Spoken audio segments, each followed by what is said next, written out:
politics. So we will start on time. I'm Marjorie Dannenfelser, the president of the Susan B. Anthony List.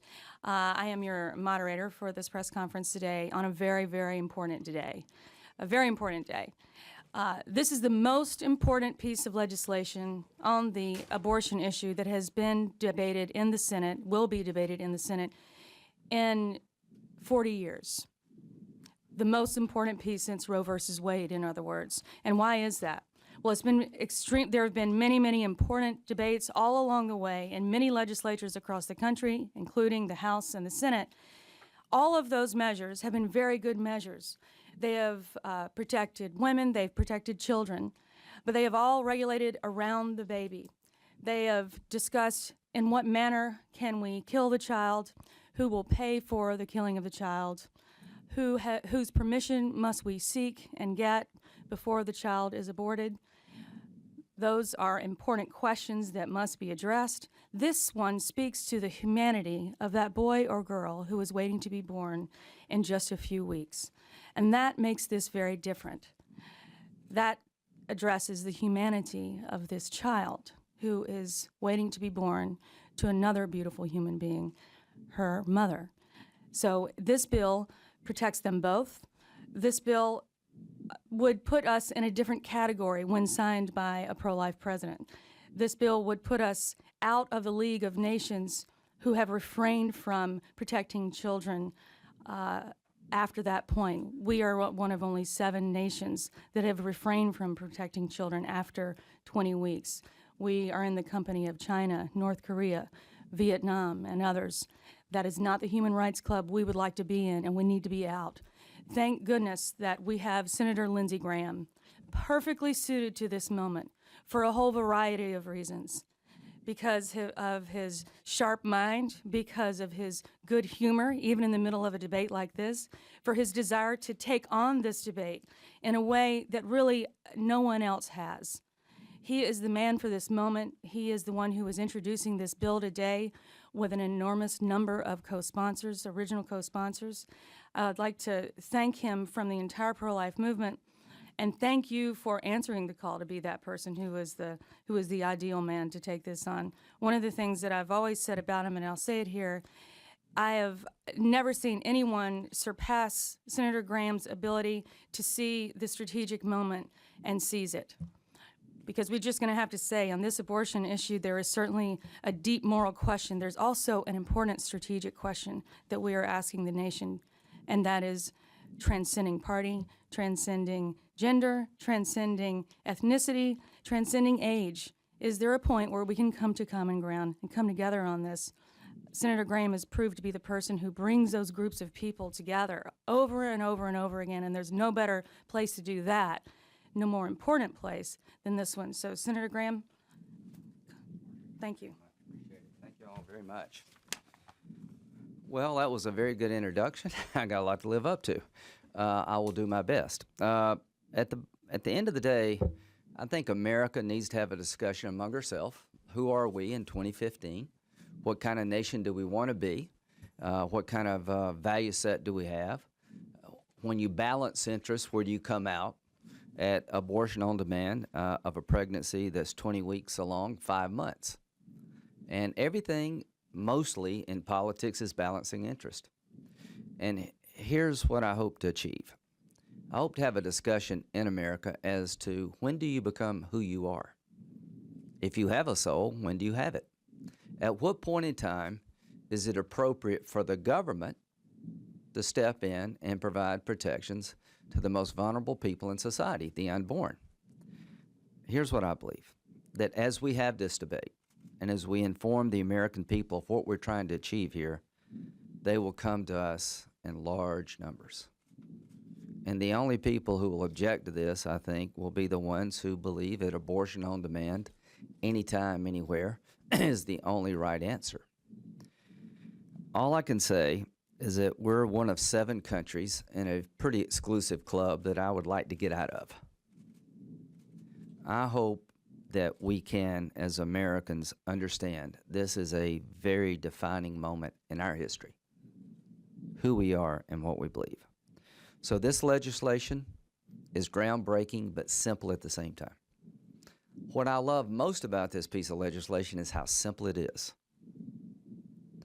Do you believe that at 20 weeks in the pregnancy, 5 months, when medical encyclopedias are encouraging young parents to sing to their child because they can begin to recognize your voice, that this is a stage in development where you should be very excited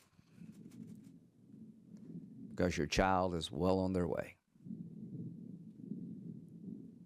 Does the government have a legitimate, compelling interest to protect that baby? The answer, I believe, is yes. And here's the theory of the case. Roe v. Wade was about medical viability. Roe v. Wade acknowledges that there is a compelling state interest in protecting the unborn child at the point of medical viability. I would argue that since 1973 to now, that standard has probably changed. But we're coming up with a new standard, which I think is very compelling. The standard of medical practice today in America is that if you operate on an unborn child at 20 weeks, what happens fairly often, because we can do operations on the unborn child to correct defects and to literally save their lives, you have to provide anesthesia to the baby because they're capable of feeling extreme pain. So here's the choice for America. If a doctor is required to provide anesthesia to the child to help save his life because they feel pain in the process of being operated on, is it okay for society to say, well, at that stage in the pregnancy, we don't want the operation to be an abortion?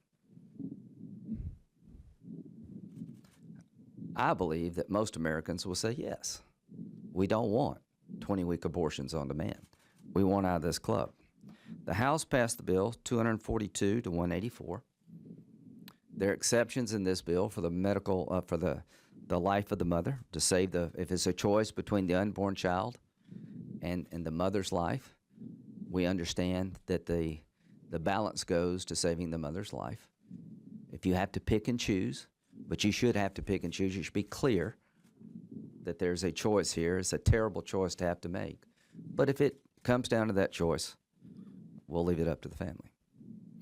Now, we're talking about 5 months in the pregnancy. If there's a claim of a pregnancy by rape or incest, all we ask is that that claim be reported to a counselor or medical doctor. It doesn't have to be reported earlier, but it does have to be reported 48 hours, a waiting period, before you make the decision to go forward based on a claim of rape or incest pregnancy at 5 months. To me, that is a very reasonable position to take.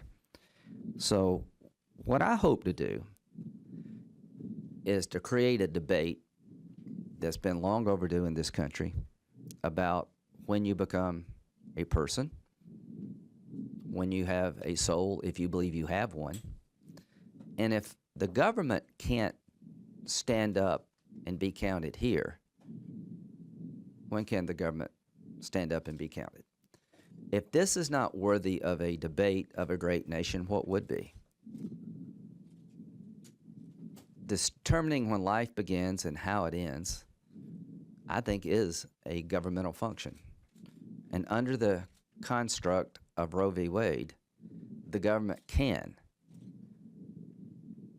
regulate abortion when the unborn child has become medically viable.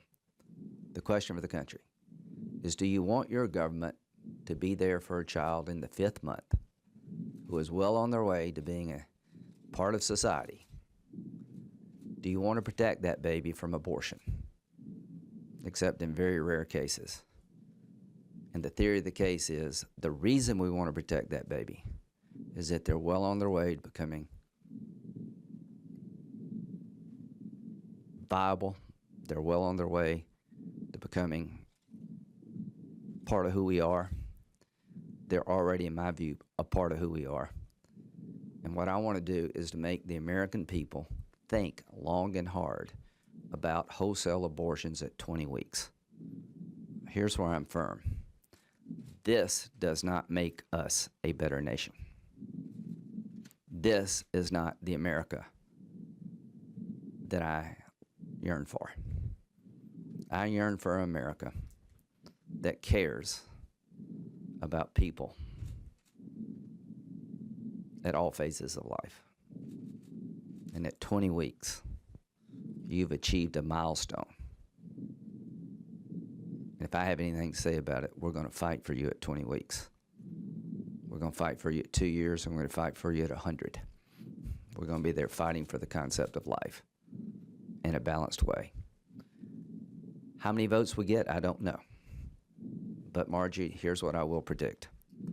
Over time, we will win. The more the American people understand what we're trying to do, the larger the numbers in support of what we're trying to do. 13 states have enacted laws similar to this. To my friends in the pro-life community, this is a good cause. This is the right thing to do. We're going to have this debate without animosity, with joy in our hearts, and we're going to have a discussion about who we are as a nation in 2015.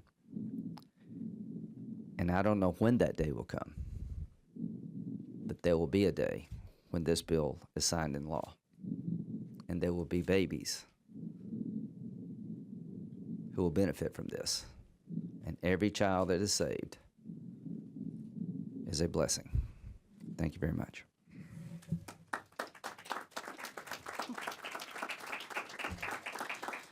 Speaking as a former 20-week baby, thank you. I understand, Tony, you have a plane to catch, and Senator Graham has invited several leaders of pro-life organizations to speak, and you're up first. Thank you, Marjorie.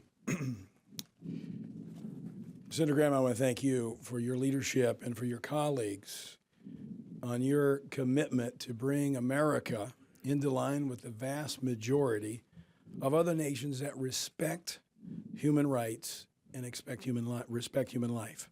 America is only one of only 7 nations in the world who allow abortion at any time for any reason after the 5th month.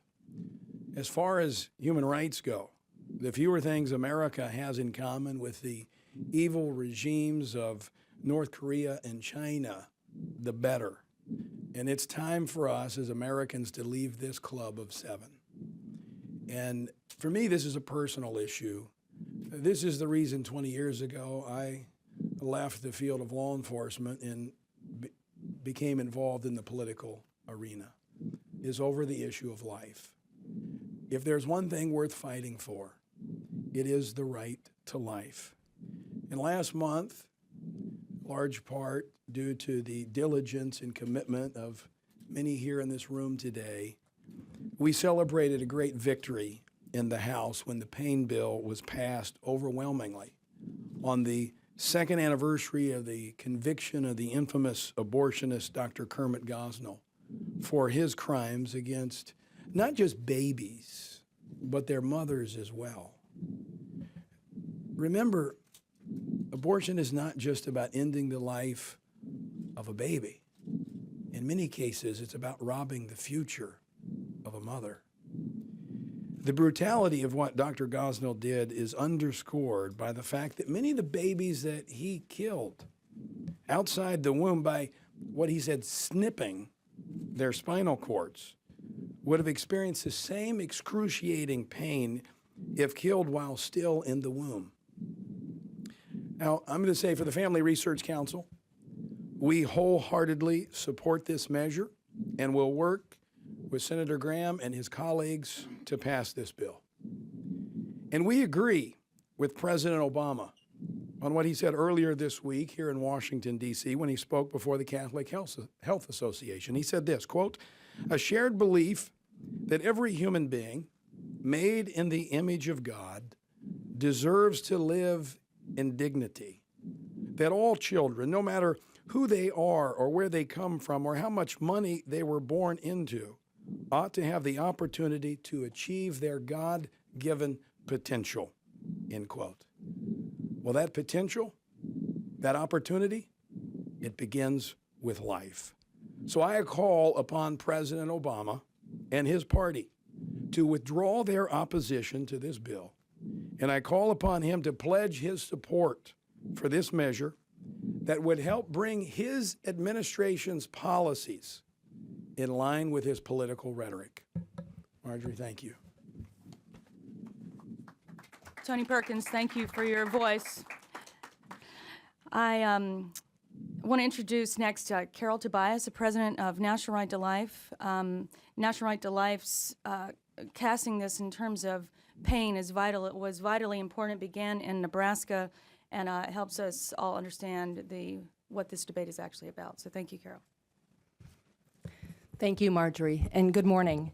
I am Carol Tobias, president of the National Right to Life Committee, the National Federation of State Right to Life Organizations. You've been handed a much longer statement than I'm going to give this morning, but that will also be available on our website at nrlc.org. I am proud to stand here today to offer our strong support for the legislation that Senator Graham is introducing today, the Pain-Capable Unborn Child Protection Act. This legislation would generally protect unborn children from abortion beginning at 20 weeks after fertilization, which is 22 weeks of pregnancy, a point by which, if not earlier, there is substantial medical evidence that the unborn child can feel pain.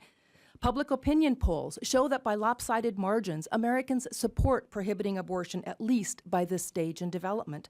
Yet those of us seeking to advance this legislation face some formidable obstacles, and I would like to discuss one of those this morning.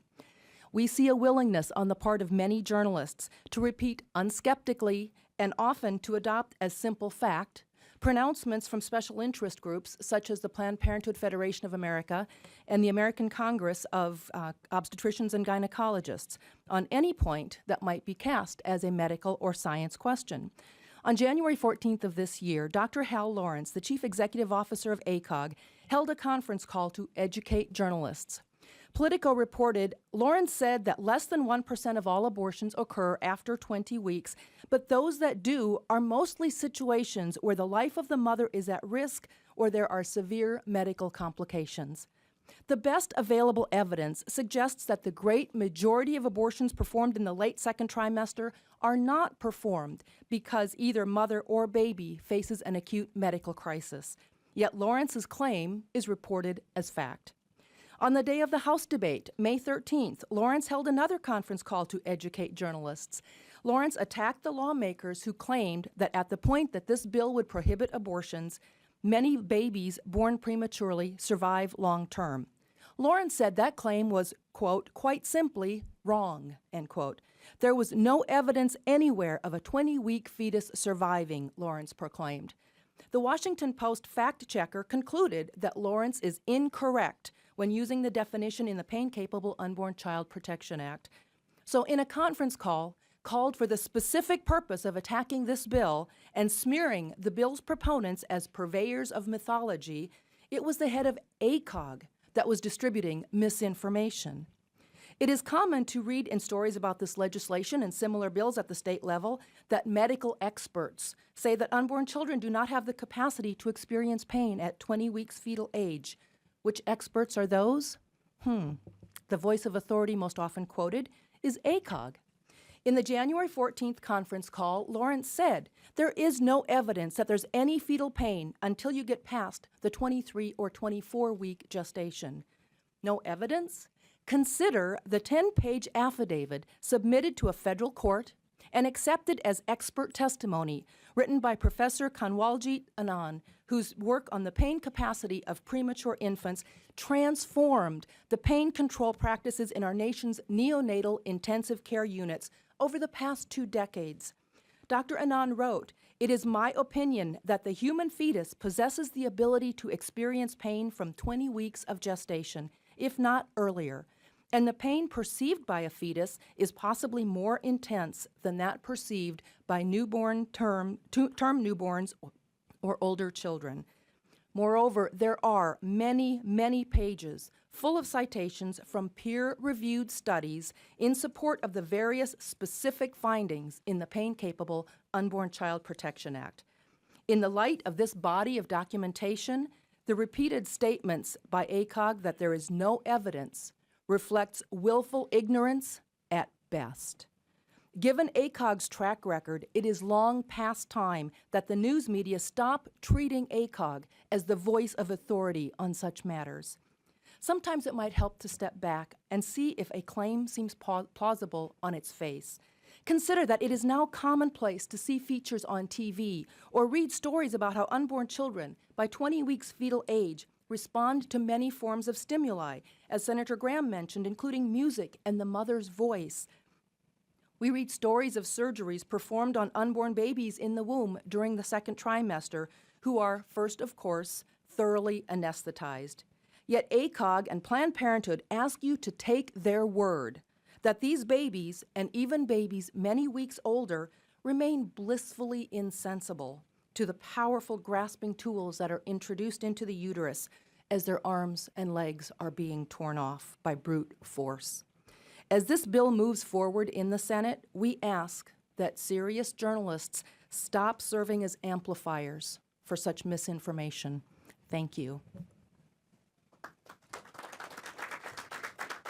Charmaine Yost, President of Americans United for Life, the legal arm of the pro-life movement. Thank you, Marjorie, and thank you all for being here today. Senator Graham, I want to especially thank you for your leadership on this and for all of the senators who are standing with you in this really important and historic moment. As we stand here today, men and women together, we are standing in a long civil rights tradition. And I know that many of you, like me, were deeply inspired by this season's movie depicting the events in Selma, where Martin Luther King is sitting in the jail cell in Selma, and he's having a low moment, and he says, "What happens when a man stands up and says, 'Enough is enough'? What happens when a man stands up and says, 'Enough is enough'?" Well, today, we're here today as men and women standing together in a civil rights tradition to say, enough is enough. Man's inhumanity to man is nothing new. But in America, we have a very old and wonderful tradition of standing against that inhumanity. It is inhuman. It is inhuman to inflict this kind of pain on unborn children. It is inhuman to treat women who are in crisis as a profit center for a billion-dollar business. How long will we, as Americans, stand and say, in this wing of the hospital over here, we'll operate to save a 5-month unborn baby and give them anesthesia while we do it, and then look the other way, where right in another wing, we are destroying a baby at exactly the same age? How long will we look away from that? How long? How long will we continue to ignore the harm that women experience inside these so-called abortion clinics? At 5 months pregnant, when you're visibly and clearly pregnant, you are 35 times more likely to die as a woman inside an abortion clinic than you were in the first trimester. How long will we ignore the harm of abortion to women? Today is the day. Today is the day. Today is this day that we stand and say, no more.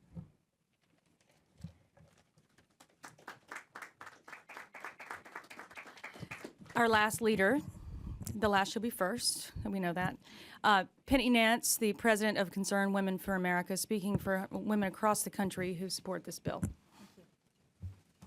Good morning. I'm Penny Nance. I'm the CEO and president of Concerned Women for America. We're the nation's largest public policy women's organization. We have about 400 chapters around the country, 20 college chapters, and we are so grateful to you, Senator Graham.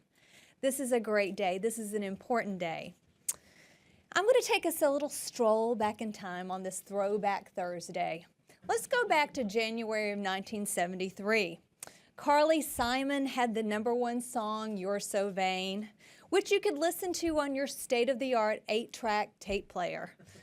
Gas prices spiked at 42 cents a gallon. The average home price was $29,900, and the average income was about $13,000 a year. In the field of medicine, they were so excited about a new advancement called the insulin pump. Wow, this great new gadget was going to be amazing to medicine. And at the time, they still operated on babies, newborns, without any anesthesia. In fact, they continued that practice in some cases through the 1980s. This is according to the New York Times. Your guys, not mine. Unfortunately, there's still pain deniers out there. There's still people who do not recognize that babies feel pain in utero at 20 weeks. And they're fewer and farther between. And as time progresses, we'll be laughing at that as well. So much has changed. Polling has changed. Today, 64% of people believe that abortion in the second trimester should be illegal. And a whole 80% are concerned about the third trimester. The bottom line is this: the world is very different since Roe v. Wade. Medical science has shown us that the invention of the sonogram is an important scientific tool, and we can see that a baby is not a clump of cells. And anyone who says differently, they're the flat earthers when it comes to science. No, a baby at 5 months clearly has a beating heart. She has all of her major organs. She can hear and respond to her mother's voice. She can clap her little hands over her ears in response to a loud noise. And she can feel pain. She deserves our legal protection. She is part of our human family. And we urge Senator McConnell to bring this bill to the floor as quickly as possible. We are ready in this country. We have the data. We have the science. We need to protect children. Thank you. Thank you. We will entertain questions that from anyone, and I imagine you'd like to hear from Senator Graham, probably most of all. Sorry. Okay. Fire away. Hi, Justin Siggins with LifeSite News. You talked about legal theories. As I understand it, courts across the country are overturning state-based 20-week bans. Do you think that your bill can withstand constitutional muster given these court decisions? Absolutely. I think science is on our side, and I think law will be on our side, and I welcome the debate. And the only way you can have a hearing at the highest level of the land is to get this bill through the Congress. And I really do believe, yes, that the science is on our side, that there's a compelling state interest available to legislative bodies to protect children who can feel pain at 5 months, and that will be upheld as a reasonable thing for a legislative body to do to protect a child at 20 weeks. Yeah. Senator, hey, Winfield coming in with the Washington State Senator. I have two questions. The first is, do you have any word from Senator McConnell on when this might get? He is very favorable to this bill. I think he's a co-sponsor, and we'll find time on the calendar. I can promise you a debate in 2015 and a vote. The other question I had was, you were talking about viability, and so this bill would draw the line at 22 weeks gestational age. But there's still a lot of question in the medical community as to whether that actually is a point of viability. Yeah, we're not using the theory of medical viability to advance the cause here. We're saying there's a compelling state interest to protect an unborn child who can feel pain. That if the medical community routinely uses anesthesia to help save the child's life, they've reached a developmental age here where the state has a interest to say, no, you can't abort the baby. But if that's the Roe v. Wade standard, how do you have confidence that this would be upheld by the Supreme Court? Well, what we're trying to do is create, for legislative bodies, a new way to protect the unborn. That's the whole point of this, is that the medical viability is not what we're hanging our hat on here. We're hanging our hat on the fact that medical science since 1973 has advanced in many areas, and this is one area where it's advanced, that the child at 20 weeks can feel pain, that the standards for the most part in the medical community is to provide anesthesia, and that gives the state a legitimate interest in protecting that child from just wholesale abortion. In the back. Hi, JC there from World Magazine. I was curious about, this morning in Politico, there was a story about how you're causing trouble for your colleagues, maybe in difficult races. Can you talk about why, I assume you disagree with that, so can you talk about why you would? Well, don't get in politics if you don't want to talk about things like this. You're in the wrong line of business. I mean, this is why you want to get elected, I think. Whether you're for it or against it, this is something worth talking about, and I am confident that if somebody wants to side with us and stand up in front of any audience in the country and say, here's why I want to stop abortion on demand, why I want to get out of an exclusive club of 7, that at 20 weeks, 5 months into the pregnancy, I want to stop abortion on demand for the reasons I just articulated, that if you can't sell that as a reasonable position, you're probably going to get beat anyway. Suzanne, thank you, BWTN. Senator, if we look at the big picture of the overall strategy, obviously we're trying to chip away at abortion. Now we're trying to move to 20 weeks. You know the president will not sign this into law. What is the overall strategy? Well, I think the overall strategy is to always speak for the unborn in a responsible manner. She gave a good list of what I graduated high school in 1973. I promise you a lot's changed in my life, like 30 pounds worth. And a lot slower. So the bottom line is that we're taking the medical data that exists and we're trying to find a new way to stop what we think is a procedure out of sync with America and who we are. And as medicine develops further, we'll seize those moments too. Hi, Trini Smith from Talking Points Memo. Back to the legal strategy. Assuming the Supreme Court agrees with you and upholds this new standard, Sure. what does that mean long-term for your movement? Well, I think it's just something we should all be proud of in the pro-life community. But I think that a lot of pro-choice people say, okay, 64% of the people are not pro-choice or pro-life. What you're doing is you're seeing people in the middle saying, okay, I'm with you here. I don't see the upside of wholesale abortions at 20 weeks. I get what you're saying. This is not the right thing to do. I don't want to be in this club of 7. So at the end of the day, I think what it says is America is thinking about the baby. This is no longer an academic debate, that we got the American people to focus on the baby. This is about the baby without animosity to anybody else. So from my point of view, it is a giant step forward, not just for the pro-life movement, but for America in general. I just think we'll be a better nation if we do not embrace wholesale abortion on demand at 5 months into pregnancy.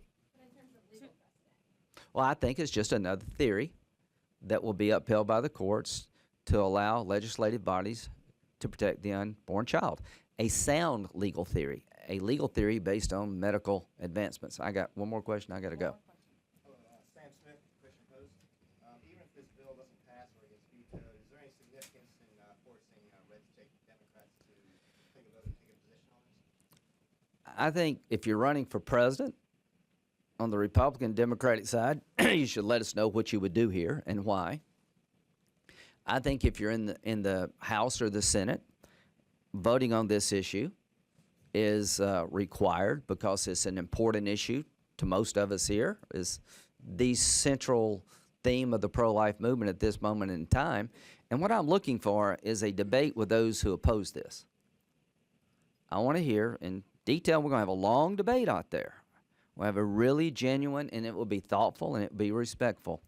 Tell me the upside of this. If you're making sure that in a case where the life of the mother is truly at risk, that you're going to let the family make that decision. You have a provision when there's a rape incest claim that can be addressed. Tell me the upside.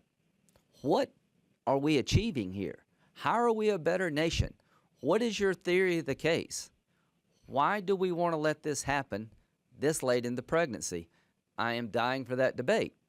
I am going to, quite frankly, insist that we have that debate because we're a member of 7 nations that I don't think represent who we are as Americans. Most Americans haven't thought about this, and when you tell them what we're trying to do, they're going to be with us. Thank you very much. Thank you, Senator Graham.